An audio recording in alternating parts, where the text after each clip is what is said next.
The reading this morning is on true vocation. It's an excerpt from Parker Palmer from his book, Let Your Life Speak. Vocation, he writes, does not come from a voice out there calling me to be something I am not. It comes from a voice in here, calling me to be the person I was born to be, to fulfill the original selfhood I had at birth. If you doubt that we are all arrive in this world with gifts and as a gift, pay attention to an infant or a very young child. They do not show up as raw material to be shaped into whatever image the world might want to make of them.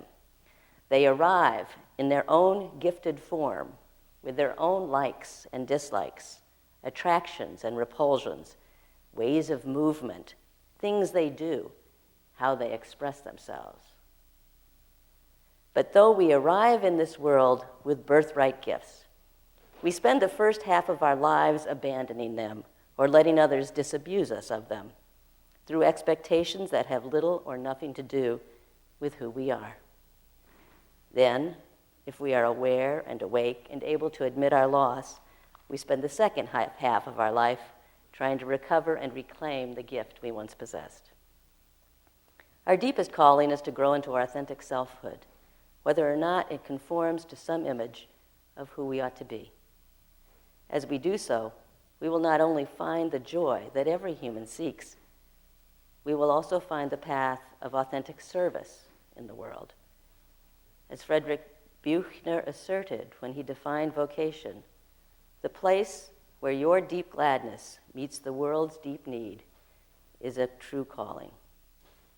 And the Quaker teacher Douglas Steere was fond of saying that the ancient human question, who am I, inevitably leads to the equally important question, whose am I? For there is no selfhood outside of relationship.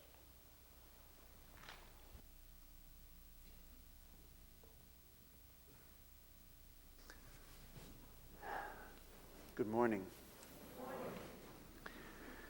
I love that quote.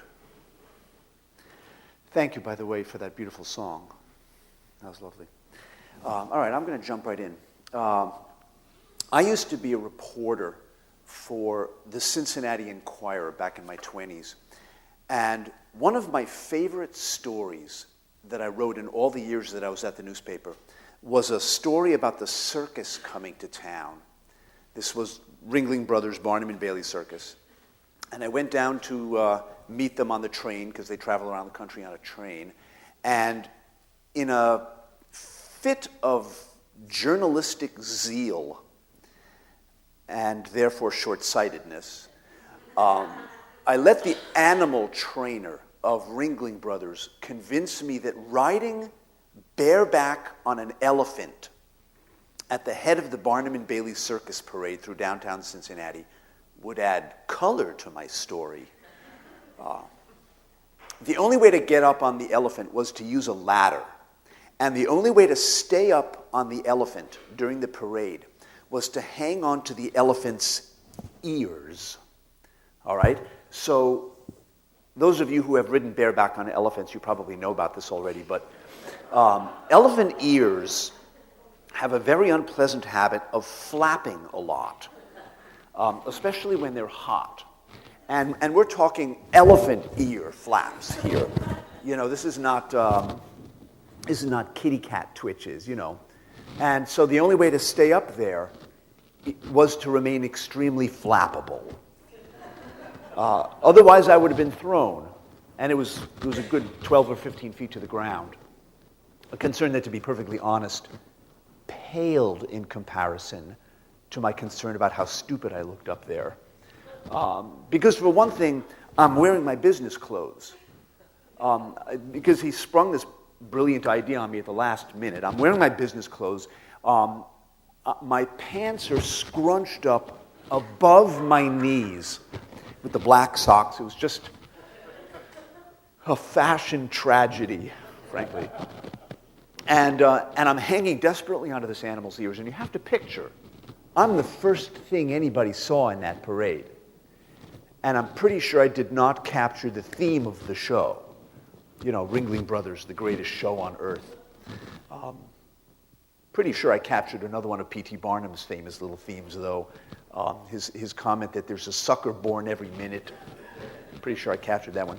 But in looking back on that experience and on what I have learned since then about what is involved in following a calling, that experience actually has a lot in common with the experience of following a call, in the sense that I was caught by surprise and carried off by something much bigger than me, in that it was nerve-wracking and thrilling simultaneously, and in that the elephant could not have cared less.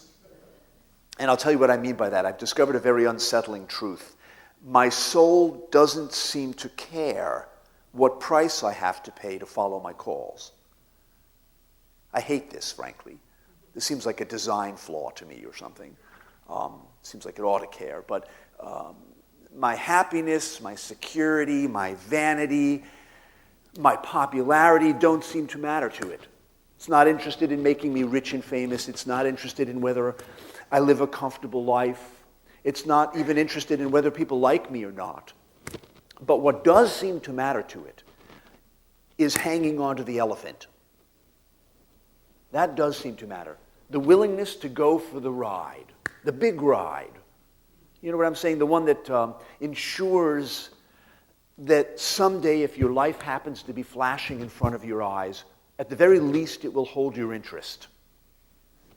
That much at least.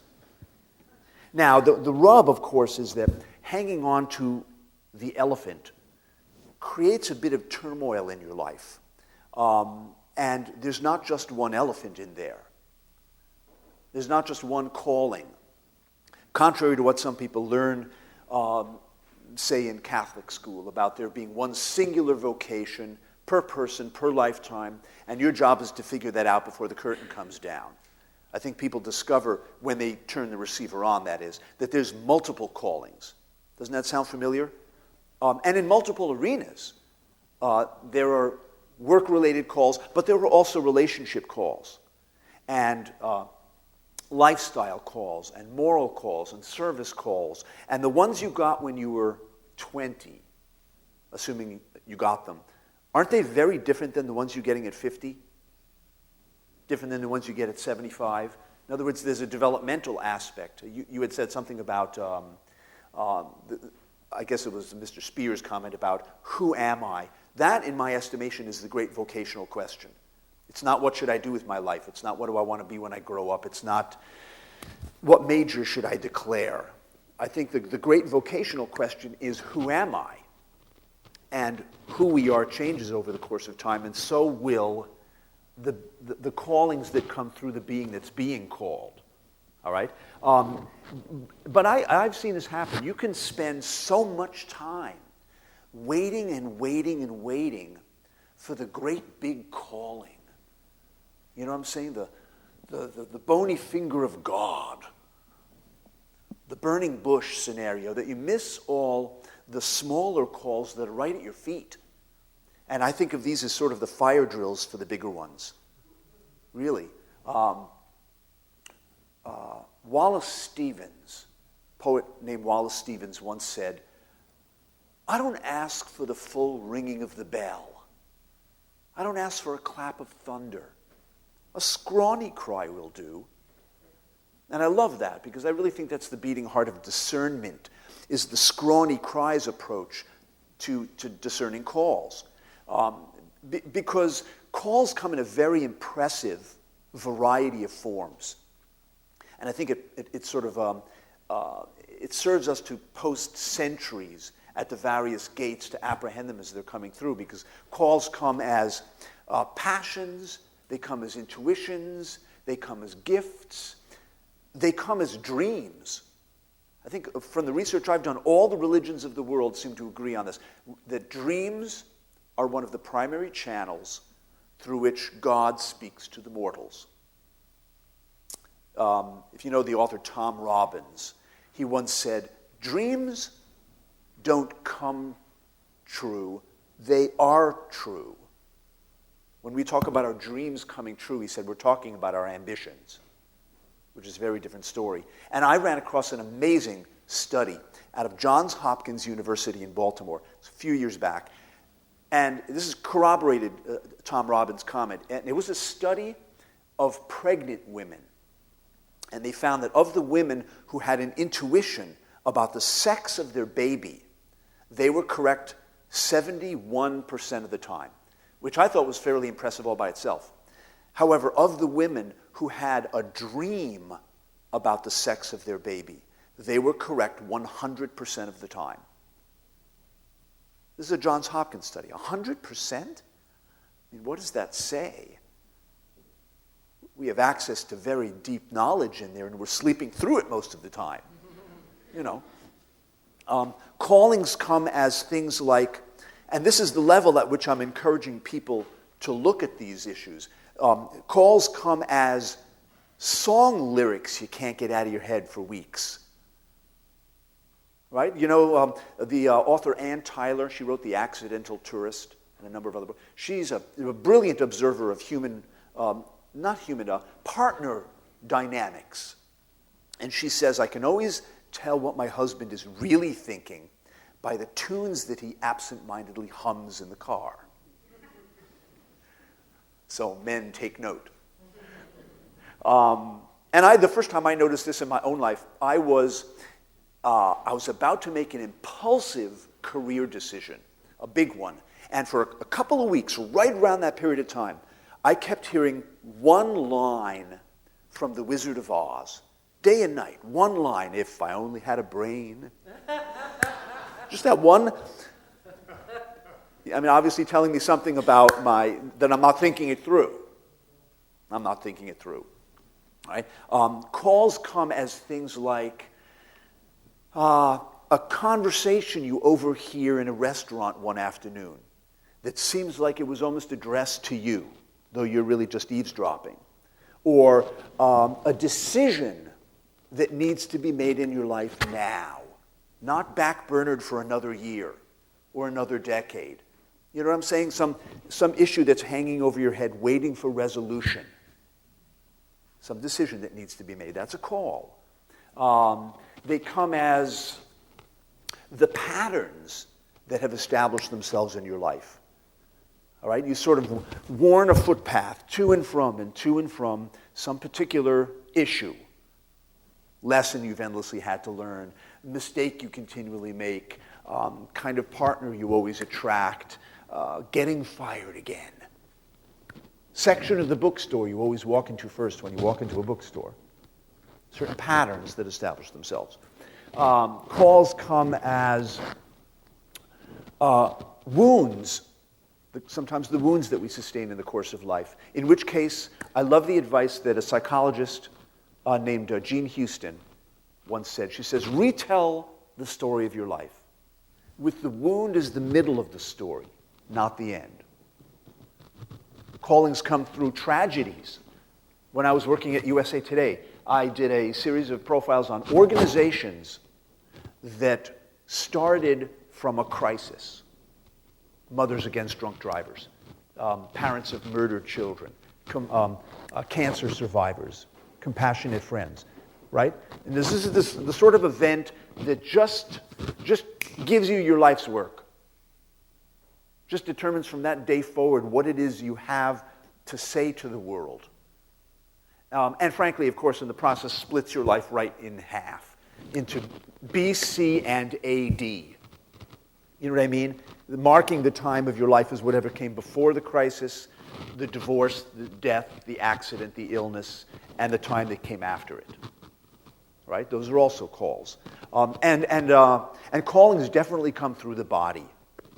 I have a whole chapter in the Callings book called The Language of the Body, because the word symptom means a sign. Etymologically, the word means a sign. Of what? The word pathology means the logic of pain. What's the logic? There's a fellow that I interviewed for that chapter named Arnold Mindell. He started something called process-oriented psychology. And at one point in the interview, he said to me, symptoms are usually dreams trying to come true. Now, I'd never heard a comment quite like that before. But frankly, the more I thought about it, the more I realized this actually mirrors a belief I've had for years, and mostly kept to myself, which is that gifts and talents, especially the big ones, gifts and talents become needs. That is to be expressed. They become needs. And if those needs are not met somewhere along the line, they're going to turn into symptoms. This has been my experience as well as my observation. Talents and gifts become needs. If they're not met, they're going to turn on you, and one of the ways they're going to do it is often through the body.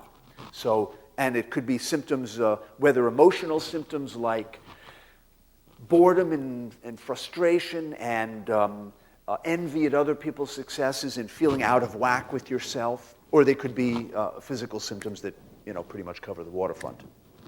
And in fact, here's an example. This is one of the first times I ever noticed this dynamic about symptoms being dreams trying to come true. I was presenting at a writers' conference in Albuquerque, New Mexico.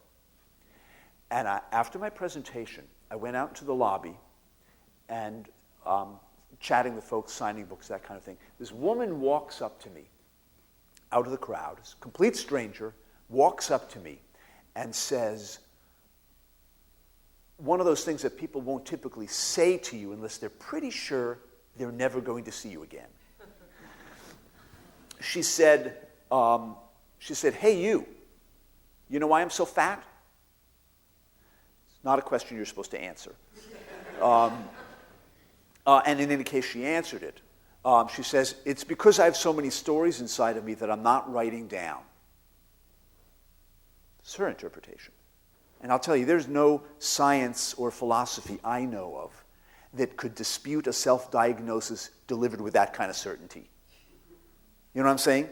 The woman knew her body was trying to tell her something, and she knew exactly what it was. She knew that her symptom, in the sense that it was a sign, meant something, and she knew exactly what it meant. It was the mark of Jonah. Really, it was the mark of Jonah. It was the evidence of her flight from a calling. And one in this case that, as she put it, was pushing out from inside of me. Pushing out from inside of me. So, one last piece. It's no wonder that we flee from callings, as Jonah did. It's no wonder, because, and in fact, doing so is phase one of responding to a call, if that's any consolation to those of you who are in flight or resisting calls. This is absolutely inevitable and universal, right? In fact, it explains why most people, myself included, will not pursue a calling until the fear of doing so is finally exceeded by the pain of not doing so. Does that sound familiar? I mean, at which point logic alone would tell you, you have to apply a little bit of cowboy wisdom here. When your horse dies, get off. We don't tend to do that. We tend to hang on and hang on. But I think we do this partly because we know at some intuitive level what we're up against and what will be demanded of us in following the calls. How many of you have ever remember seeing a movie called Papillon? Does that ring a bell? Papillon?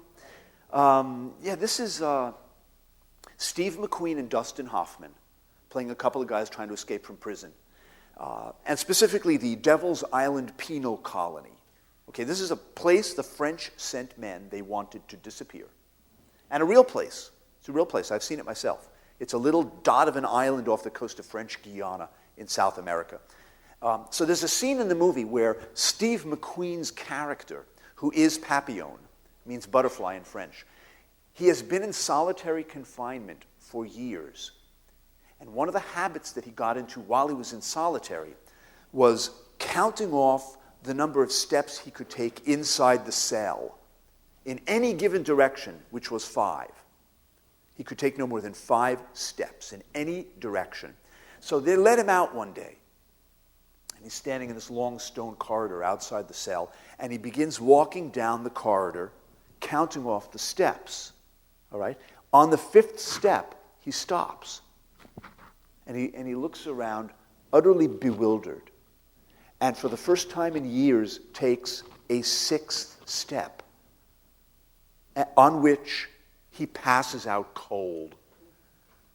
And I thought it was a brilliant illustration of how literally overwhelming it can be to take even one step beyond what's familiar. I mean, even when what's familiar is a prison, the tendency to go unconscious in the face of what's unfamiliar, unknown to us. And this has been my own experience as well. Whenever I've taken so much as a step toward any of the high callings in my life, whether these are professional risks, emotional risks, forgivenesses, God knows, introspection, my experience has been that every devil in hell has come out to meet me because that's their job description. Their job description is make them go unconscious. And they do a formidable job at it, right? Saul Bellow once said, the author Saul Bellow, who died a few years ago, said, "We struggle against nothing so hard as coming to, busting the spirit's sleep." And of course, there are some powerful apparatuses set up in the world to keep the soul asleep. So in the spirit of helping the soul to awaken and taking the 6th step, I just want to say that the workshop this afternoon is a very hands-on opportunity to explore whatever your own life is calling for from you in any arena. So it's a first-person, singular, experiential workshop, just so you know, and I hope you'll come. And thank you so much for inviting me. Thank you. Thanks. Thank you.